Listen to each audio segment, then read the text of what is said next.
Президент Республики Сербской опускает в урну бюллетень с отметкой в графе «Да». Милорад Додик проголосовал за сохранение празднования Дня Республики 9 января. Именно в эту дату, в 92-м, боснийские сербы объявили о создании независимого государства, после чего в регионе началась межэтническая война, унесшая жизни более 100 тысяч человек.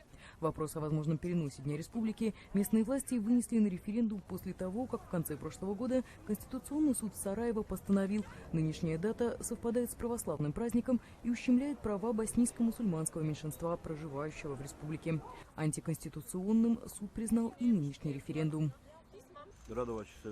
Сегодня важный торжественный день, говорит Додик. Судя по атмосфере, вечером я буду доволен результатами. Посмотрим, что принесут нам последующие дни. А мой ответ прокуратуре – это сам референдум. Если они захотят арестовать кого-то, то пусть арестовывают всех голосовавших.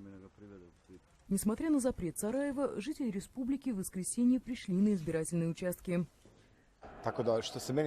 Я за референдум, говорит житель города Бanja Luka. У каждого есть право проголосовать и увидеть результат своего волеизъявления. США и Евросоюз осудили референдум, опасаясь, что он возродит на Балканах сепаратистские настроения. Из всех стран, участвовавших в Дейтонском соглашении, поддержала его только Россия. Сами жители Республики Сербской говорят, что не собираются выходить из состава Боснии и Герцеговины.